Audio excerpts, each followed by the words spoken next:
Oke, selamat malam semuanya. Hari ini kita tidak terasa sudah masuk pertemuan kelima ya, karena kita semester antara Topcast program, jadi ini kejar tayang. Kejar tayang, kita masuk ke pertemuan kelima.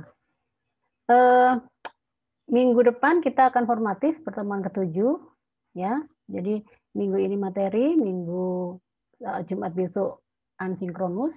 Saya kirim video dan itu. Nah, hari ini kita akan membahas sedikit lanjutan yang minggu lalu, nggak usah lama-lama karena lagi-lagi kita banyak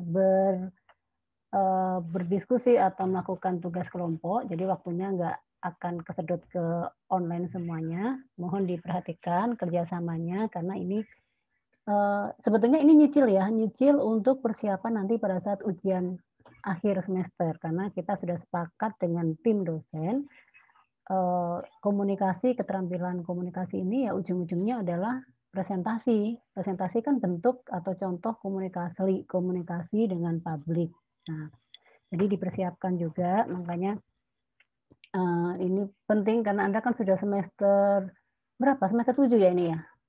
Anda semester 7 atau semester 6 masuknya? Antara 3, Bu. Antara 3. Semester Iya. 6, Bu. Ya, maksudnya menjelang semester 6, berarti habis ini 7 kan? Iya. 7 itu kan kalau nggak salah sudah mulai magang di perusahaan ya? Iya. Oke, magang. Satu bisa cari sekalian mengambil data, atau sudah mulai banyak yang sudah bekerja.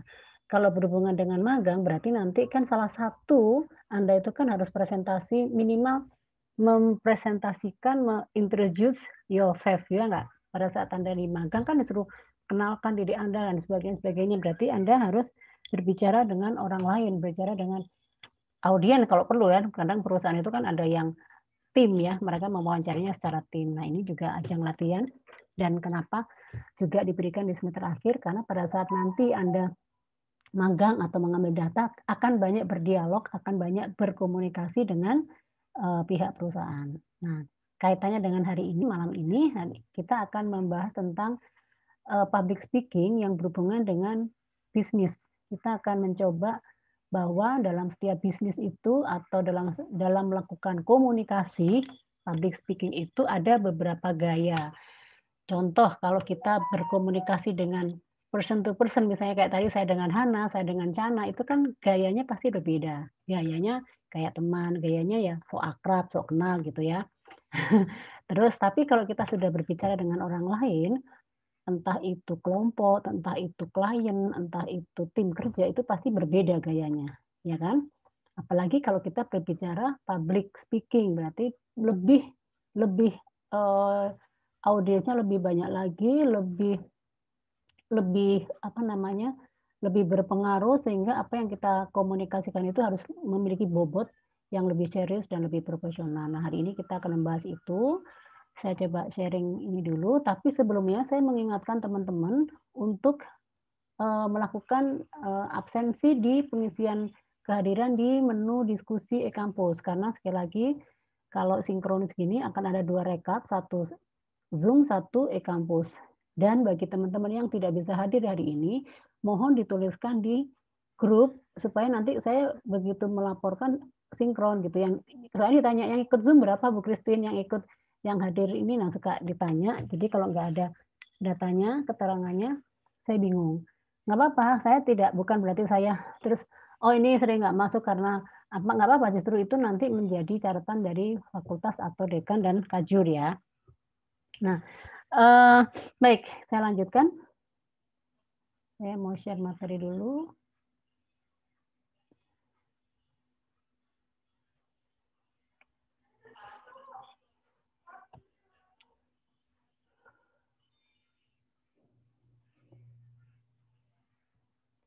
Sudah terlihat atau sudah tampak PPT saya?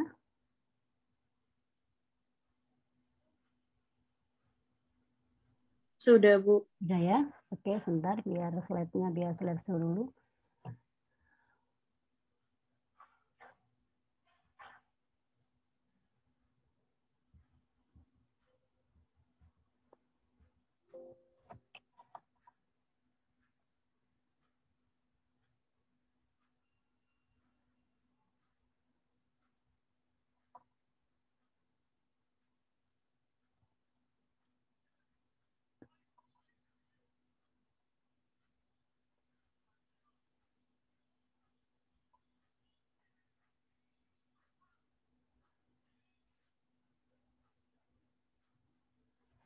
Oke ya.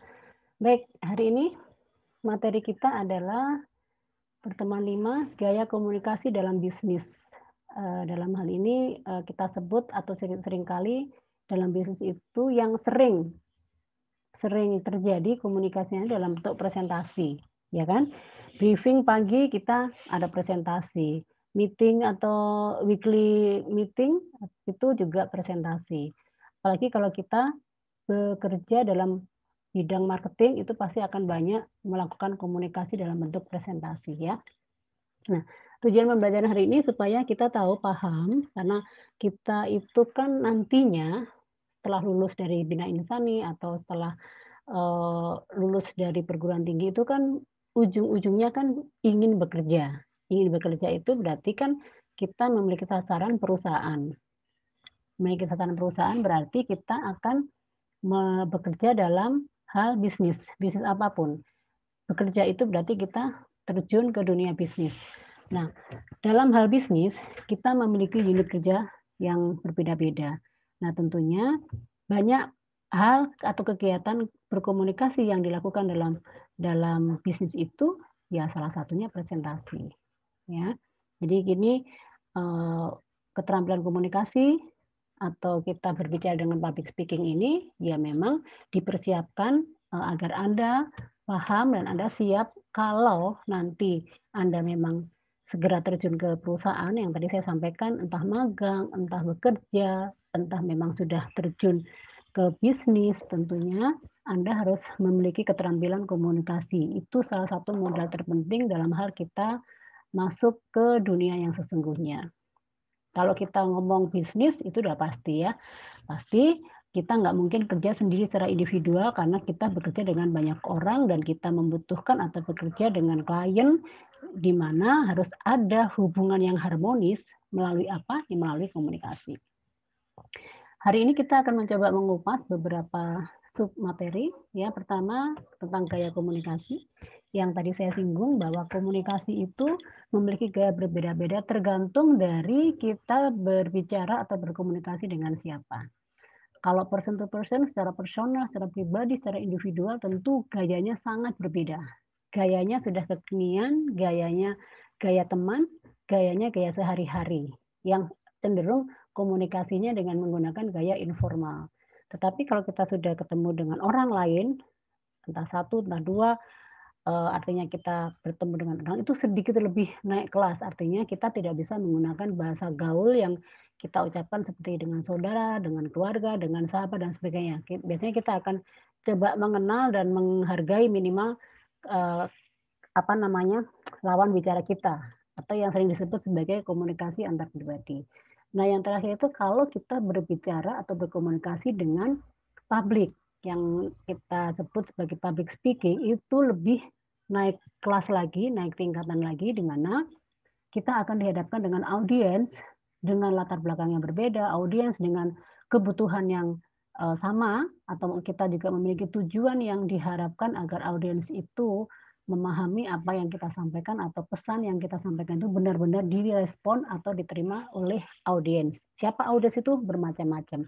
Bisa rekan kerja kita, bisa rekan bisnis kita, ataupun pabrik, ataupun siapapun yang jumlahnya banyak. Karena berbicara public speaking itu bisa dilakukan indoor ataupun outdoor. Kita akan bahas tentang komunikasi bisnis juga itu apa, supaya kita tahu kenapa kok kita perlu melakukan komunikasi dalam bisnis, dan berikutnya karena bisnis itu tidak jauh-jauh dari komunikasi dalam bentuk presentasi, kita akan mengenal atau mengetahui bentuk-bentuk presentasi yang seringkali digunakan dalam dunia bisnis. Terus sasaran presentasi bisnis itu siapa, dan kira-kira kalau berkomunikasi dalam bisnis itu kendala atau masalahnya apa. Dan yang terakhir, supaya kita memiliki kemampuan berkomunikasi yang baik, tentunya ada cara meningkatkan secara bagaimana supaya efektif dan berhasil dalam berkomunikasi. Baik, kita bahas satu-satu. Namun sebelumnya, bila ada yang bertanya pada saat saya menjelaskan, silahkan ya, dipotong saja, nggak apa-apa.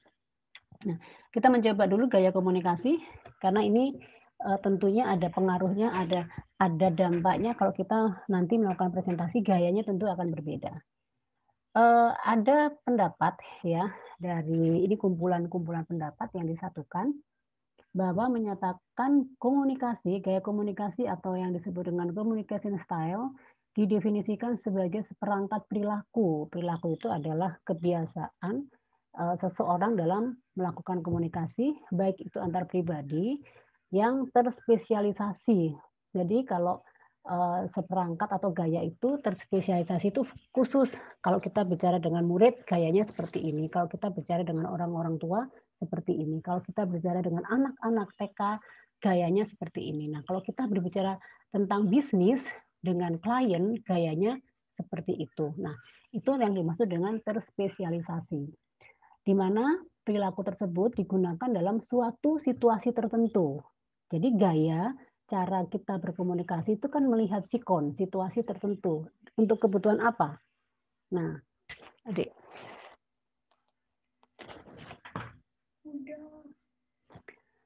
Nah, dalam konteks bahasa asing atau bahasa Inggris dikatakan bahwa a specialist set of interpersonal behavior that are used in a given situation. Jadi sama ya tadi terjemahannya bahwa kekhususan gaya komunikasi itu harus mengikuti atau gaya komunikasi itu mengikuti situasi dan kondisi, ya.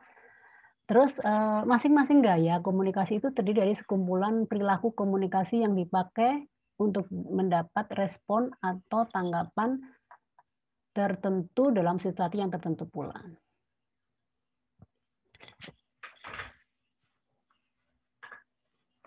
Kita lanjut. Iya, silakan Bu. Oke ya, lanjut ya. Nah, komunikasi tentunya memiliki fungsi ya. Kalau kita berbicara dengan public speaking, ini saatnya kita fokusnya ke public speaking, berbicara dengan banyak orang, ya. Itu tentunya ada fungsinya. Fungsinya apa? Ada 4 ini, ada fungsi informatif, fungsi regulatif, fungsi persuasif, dan fungsi integratif. Kalau informatif tentunya fungsinya komunikasi itu memberikan fungsi untuk menyampaikan informasi-informasi, entah itu kegiatan atau pekerjaan atau produk ya atau hal-hal baru itu tentang informasi. Kalau regulatif itu berkaitan dengan kebijakan. Misalnya kalau di perusahaan yang sering kita temui itu adalah informasi komunikasi yang sering dilakukan misalnya oleh perserikatan PSSI yang perserikatan buruh ya, perserikatan buruh misalnya ada regulasi dari pemerintah tentang UMR, regulasi pemerintah tentang apa namanya usia kerja atau usia produktif itu adalah regulatif, di mana itu memang perlu dikomunikasikan kepada audiens atau publik karena memang menyangkut kebijakan-kebijakan, aturan-aturan dari pemerintah yang harus diikuti. Kalau persuasif itu meyakinkan, persuasif itu komunikasi yang dibangun yang berfungsi untuk membangun atau mempengaruhi orang untuk merubah pola pikirnya itu secara persuasif ya.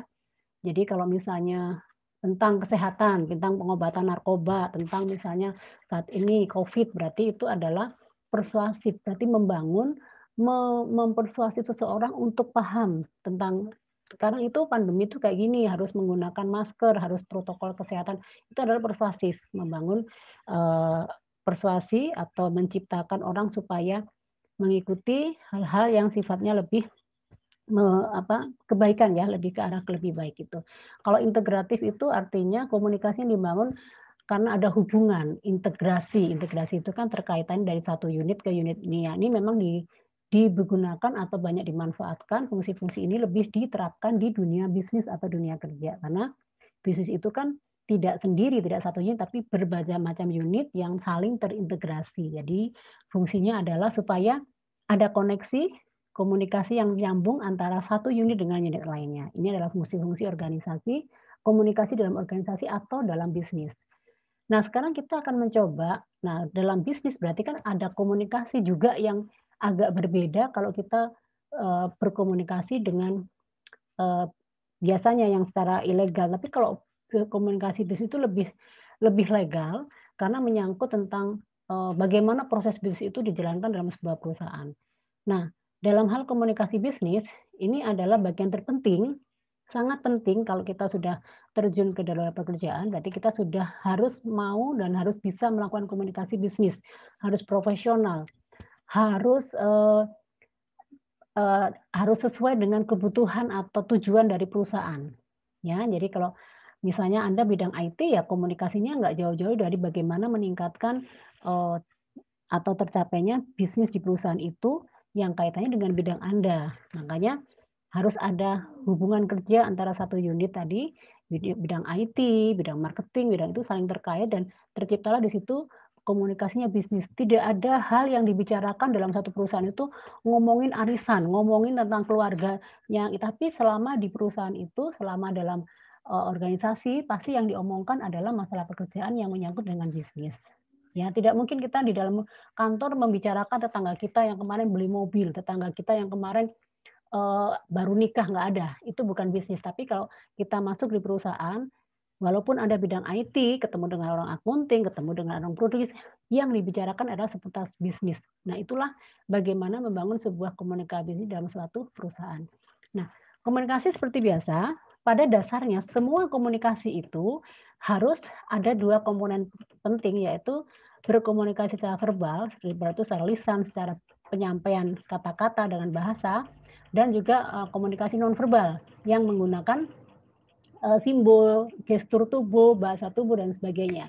Nah, karena komunikasi ini dilakukan secara personal juga, ya. Kalau personal itu artinya antara kita dengan rekan kerja, tapi juga impersonal, artinya secara kolektif atau secara unit kerja.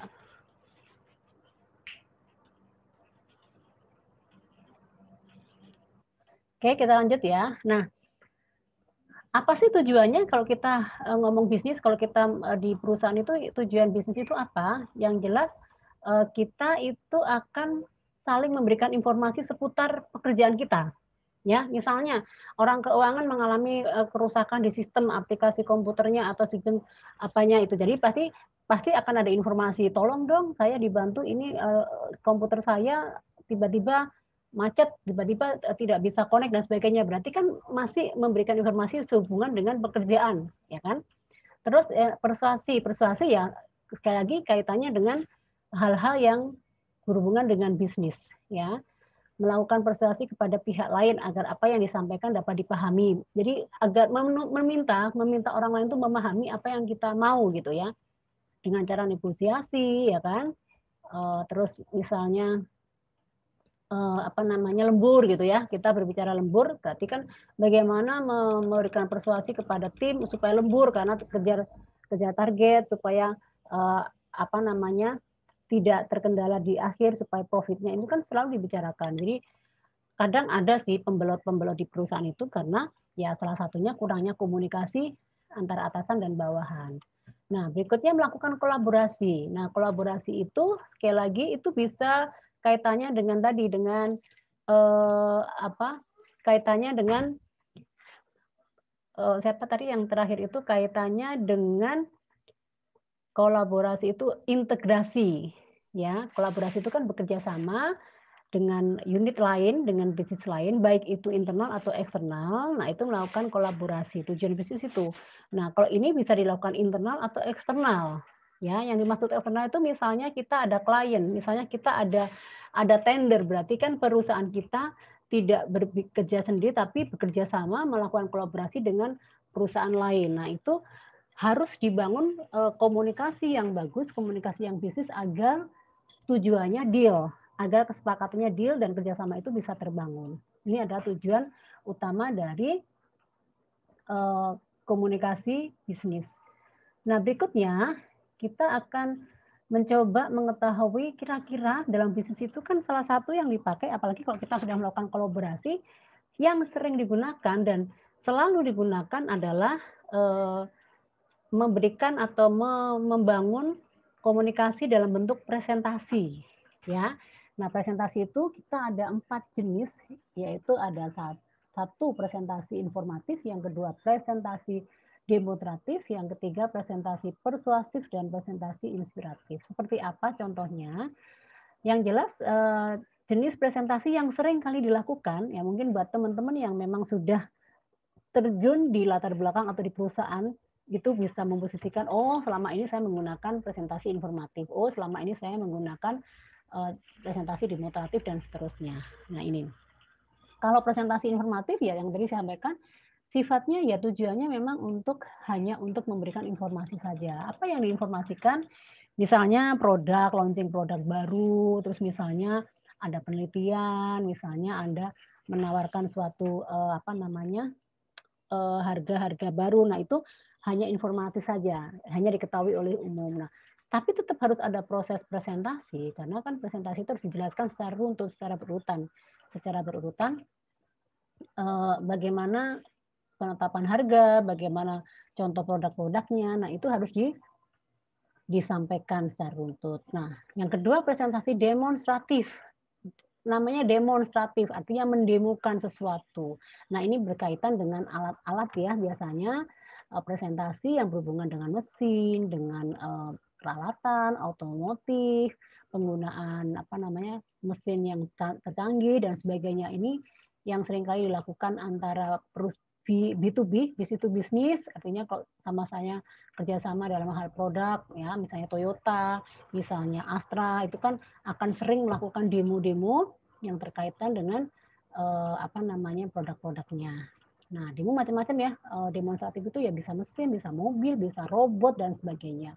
Nah, yang ketiga adalah presentasi persuasif. Ya, presentasi persuasif ini digunakan untuk mencoba mengubah cara pandang, melakukan persuasi atau mengubah cara pandang seseorang itu untuk berpikir mengenai sesuatu. Yang tadi saya bilang, misalnya tentang kesehatan, misalnya tentang penyakit ya, misalnya narkoba, terus misalnya tentang pendidikan. Nah, misalnya terus parenting. Parenting itu adalah mendidik anak atau orang tua bagaimana mendidik anak-anak dan sebagainya. Itu kan perlu dibangun persuasif supaya orang tua itu sadar bahwa atau kita semuanya sadar tentang kesehatan, tentang pendidikan dan sebagainya. Yang terakhir ini yang sering kita lihat ya, siapa itu dia? Misalnya Mario Teguh gitu kan. Terus Krisnamurti ya kan, itu adalah contoh-contoh inspirator atau motivator yang selalu memberikan inspiratif. Jadi ada ide-ide, ada hal-hal yang menyemangati, ada yang memotivasi, itu adalah presentasi inspiratif. Nah, Anda sekarang memiliki posisi di mana? Nah, kalau misalnya Anda sudah bekerja di bidang apapun, Anda tahu bidang usaha yang perusahaan itu dibangun sudah masuk ke level yang mana. Anda konsultankah? Kalau konsultan biasanya masuknya ke 3 dan 4. Anda biro lembaga-lembaga pendidikan atau lembaga-lembaga psikologi itu masuk kemana? Nah, ini. Nah, misalnya kita lihat Mary Riana, itu masuknya ke inspiratif karena dia motivator gitu ya. Lanjut kita dalam melakukan presentasi itu tidak selamanya mulus ya. Ada beberapa yang harus kita hadapi. Nah, salah satunya sasaran atau presentasi ini cocoknya untuk siapa? Karena kita harus mengetahui audiensnya atau sasarannya.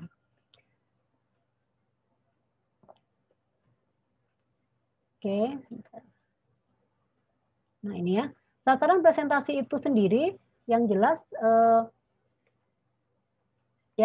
itu lihat dulu topiknya apa. Misalnya tadi, topik pertama, kalau misalnya hubungan dengan informatif, kira-kira ini untuk siapa gitu ya. Misalnya ini untuk publik atau masyarakat, ya misalnya tentang hal-hal yang umum, misalnya tentang kebijakan-kebijakan. Oh, berarti yang disampaikan adalah kebijakan pemerintah, berarti menyangkut masyarakat umum. Nah, kalau B2B itu berarti menyangkut menyangkut bisnis to bisnis, misalnya Astra ya, Astra dengan perusahaan itu vendor-vendornya itu kan B2B, artinya vendor itu kan kalau mau memasukkan produk atau kerjasama itu kan harus presentasi, menawarkan. Nah, itu maksudnya B2B, business to business. Nah, kalau organisasi khusus itu misalnya politik ya, organisasi misalnya sosial dan sebagainya masuk ke sini. Nah, kalau akademisi berarti audiennya siapa, yang disampaikan jenisnya,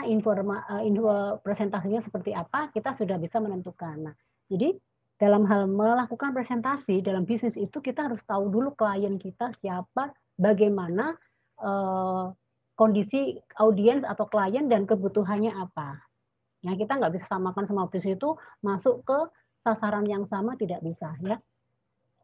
Berikutnya yang tadi saya sampaikan, selalu saja akan ada muncul masalah-masalah dalam melakukan presentasi. Ya, ini yang sering-sering kali gagalnya komunikasi dalam presentasi. Sekali lagi, presentasi itu adalah bentuk komunikasi, tetapi nggak selamanya mulus, tidak selamanya lancar. Apa yang menyebabkan komunikasi atau presentasi itu tidak mulus dan lancar? Itu ini, ada beberapa, ada 10 ya kalau nggak salah ya. Itu pertama gini, namanya presentasi itu kan kita harus siapkan naskah dengan baik. Kenapa? Karena presentasi itu harus penyampaiannya harus selalu berurut. Tahap pertama, apa yang disampaikan di awal, kedua apa, tidak bisa kalau tanpa persiapan ya itu tetap aja akan apa namanya tidak nyambung, artinya akan ada bagian-bagian yang loss, ada bagian-bagian yang miss karena sehebat apapun si pakar atau si penyampai presenter atau penyampai materi itu tetap biasanya menampilkan slide-slide ya, kita coba bisa lihat Mario Teguh ya kan, terus apa namanya Krisnamurti, ya, terus yang pakar-pakar Hermawan Kartajaya, Renal Kasali, terus misalnya siapa yang orang IT di Indonesia itu misalnya yang orang-orang IT, itu mereka menyiapkan presentasinya dengan matang, menyiapkan materi-materinya dengan naskah yang tetap ada walaupun mereka sudah harus jam terbangnya sudah banyak tetap karena tadi audiens itu kan berbeda-beda. Cara presentasi harus dilihat cara masuknya, cara pembukanya itu kan dilihat dari audiensnya juga. Terus yang kedua, namanya presentasi itu kan harusnya kan seperti berbicara, harusnya dialog, harusnya kan apa namanya mendengarkan poin-poinnya atau sari-sarinya. Kalau bisa presentasi itu jangan membaca, makanya PPT itu kan jangan isinya tulisan semua. Baik lebih baiknya itu poin-poin karena apa hal itu membuat audiens bosan, ya. Kita bukan mendengarkan dongeng ya, presentasi itu bukan mendengarkan dongeng tapi mendengarkan informasi yang jelas, padat, langsung bisa direspon oleh audiens.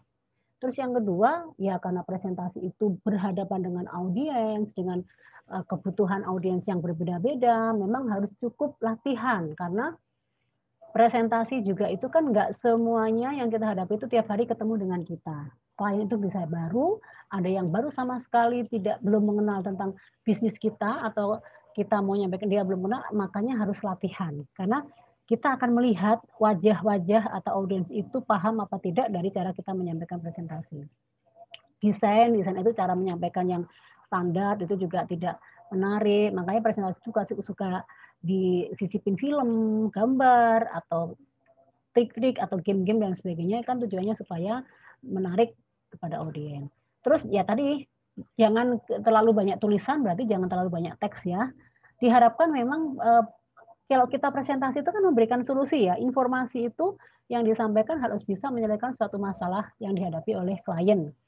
Nah, terus yang kedua, nah ini yang terpenting ya, tiga terbawah ini adalah kalau kita nggak mengenal audiens, ya kita samakan sama audiens kita, itu kita pasti akan gagal. Karena apa buntutnya? Apa yang kita sampaikan sampai berbusa-busa itu tidak akan direspon. Audiens itu tidak akan fokus ke Anda karena apa? Dia tidak paham, Anda juga tidak paham dengan audiens, ya otomatis ya audiensnya cuek bebek gitu kan. Istilahnya emang gue pikirin gitu kan. Jadinya nggak dianggap. Pernah kan kita mendengar ceramah terus audiensnya berbicara sendiri berisi karena apa tidak mengerti, tidak paham dengan kondisi audiensnya.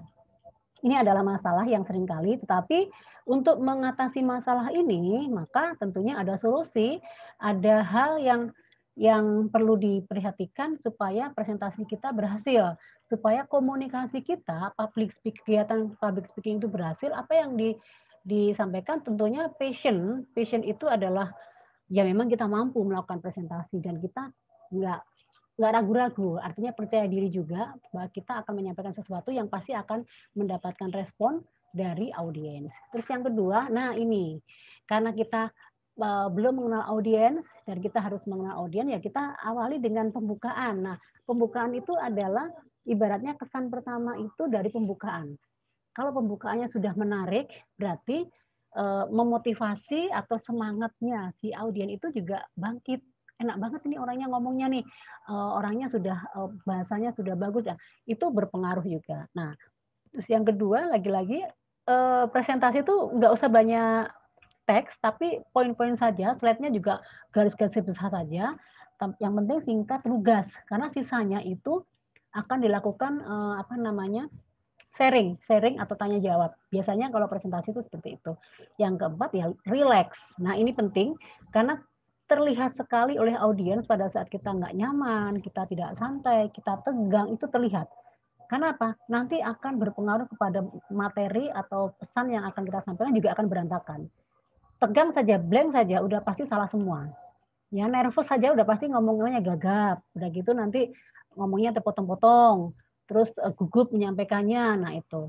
Nah, karena presentasi itu sekarang sudah berada di era-era digital, mau tidak mau kita harus juga tidak gaptek, tidak kudet, karena kita harus mengoptimalkan teknologi yang ada, minimal laptop, HP, dan sebagainya. Dan juga jangan malu-maluin ya, misalnya menggunakan point center itu, kita nggak bisa menggunakan, pointer nggak bisa digunakan, nggak bisa menggunakan remote, dan sebagainya, itu juga memalukan. Artinya itu minimal kita tahu ya. Terus kontak eyes ya, ini yang tadi saya bilang di pertemuan sebelumnya, komunikasi itu, ciri komunikasi yang baik itu adalah kontak mata. Ya, jadi kalau komunikasi harus berani menatap. Kalau kita sebagai narasumber ya kita harus berani menatap audiens. Kalau audiens juga nggak usah takut menatap kita, gitu kan? Karena akan terjadi kalau saling ada kontak mata itu akan terjadi komunikasi, walaupun secara simbol, secara gestur itu terlihat dia respon kepada kita, dia respect kepada kita. Begitupun kita juga memberikan perhatian kepada audiens. Ya, selanjutnya adalah mengenali audiens. Nah, yang terpenting kalau kita melakukan presentasi offline, berarti kita juga harus memperhatikan penampilan kita. Kita harus menghargai tamu kita, menghargai klien kita. Kalau mereka memang dari perusahaan harus menggunakan sepatu, baju formal, baju kerja, ya kita pun harus menggunakan hal yang sama. Karena dalam hal presentasi atau public speaking itu ada hubungan yang saling menghargai, saling menghormati, saling membutuhkan. Dan itu dituntut sebuah sikap yang profesional. Jadi itulah rangkaian kalau kita mau melakukan kegiatan presentasi atau public speaking atau komunikasi bisnis dalam dunia kerja. Baik, materinya untuk hari ini sampai di situ saja ya, tapi topiknya adalah bagaimana kita melakukan presentasi sehingga kita akan lanjut ke tugasnya kelompok. Ini Anda berkelompok ini menentukan ide kreatif terkait dengan teknik informatika. Seolah-olah Anda itu adalah sebuah perusahaan yang bergerak di bidang informatika dan Anda mencoba menawarkan sebuah kerjasama yang memberikan solusi terhadap klien Anda. Silakan Anda mendiskusikan garis besarnya saja. Nanti next kita akan coba presentasi atau minimal kita sudah tahu rancangan-rancangannya. Jarum kecil gitu. Oke, ada yang mau ditanyakan sampai di sini? Kelompoknya berapa? Cukup, Bu. Kelompoknya seperti yang kemarin ya, yang kita sudah bagi. Maaf. Iya, salah. Nggak apa-apa. Presentasinya berapa menit, Bu? Oke, presentasinya mah dikit-dikit aja, kayaknya cuma 10 menit, nggak sampai sih 5 menitan aja. Ini kan baru ide saja. Ini menyampaikan ide ya. Ini beda dengan tugas UAS. Kalau UAS itu Anda menyampaikan proposal bisnis, kalau ini baru ide garis besarnya saja. Apa, topiknya apa, cuman singkat-singkat saja. Tapi dari blueprint itu garis besarnya saja, itu bisa membuat audiens atau klien itu yakin dengan produk Anda. Kan tadi kan ini seolah-olah Anda kan perusahaan A memiliki produk ini atau memiliki unggulan produknya ini dan Anda menawarkan ke perusahaan B. Jadi apa yang harus disampaikan supaya tadi membangun persuasif, memberikan informasi dan juga terjalin kolaborasi dengan perusahaan lainnya. Gitu ya Mas ya. Oh ya, intinya aja ya Bu ya. Iya, intinya dulu. Kalau yang UAS kan individu. Presentasinya individu. Beda ini. Ya. Oke, kalau berupa PowerPoint, Bu. Kenapa, Mas? Tugasnya berupa PowerPoint? Boleh, ya berupa PowerPoint saja. Jadi paling 5 atau 5 itu kan. Satu depannya cover sama nama kelompok, udah nama itu dia poin-poinnya saja, 5 saja. Oke ya. Makasih, Bu. Oke, kalau gitu kita kembali ke kampus. Tugas sudah saya kirim ke sana dan selebihnya berarti pertemuan ini kita cukupkan ya, bukan berarti selesai ya. Sekali lagi silakan diskusi supaya waktunya juga nggak terbuang. Dan bentar. Dan kita akan ketemu di pertemuan berikutnya. Kalau pertemuan berikutnya itu terkait dengan 8 habit ya, yang hal-hal yang akan dilakukan oleh pebisnis atau perusahaan. Nanti minggu depan kita akan ketemu Jumat ya, hari pertemuan ke-6 kita akan materinya tentang 8 habit. 8 habit ya. Baik, ada pertanyaan sebelum saya akhiri? Jika tidak ada, sekali lagi saya mengingatkan, absen lagi di e-kampus bagi yang belum, bagi yang tidak hadir, tolong nanti saya kasih WA-nya, menuliskan yang tidak hadir, kenapa, nggak apa-apa, disampaikan saja. Oke? Ada pertanyaan? Oke, Bu. Saya sudah. Oke. Terima kasih semuanya, terima kasih atas perhatiannya, dan semoga materi ini juga memberikan manfaat. Selamat mengerjakan tugas, Amin. kita ketemu di pertemuan berikutnya. Selamat malam semuanya. Malam, Ibu. Bu. Malam, Bu. Selamat malam. Saya live ya.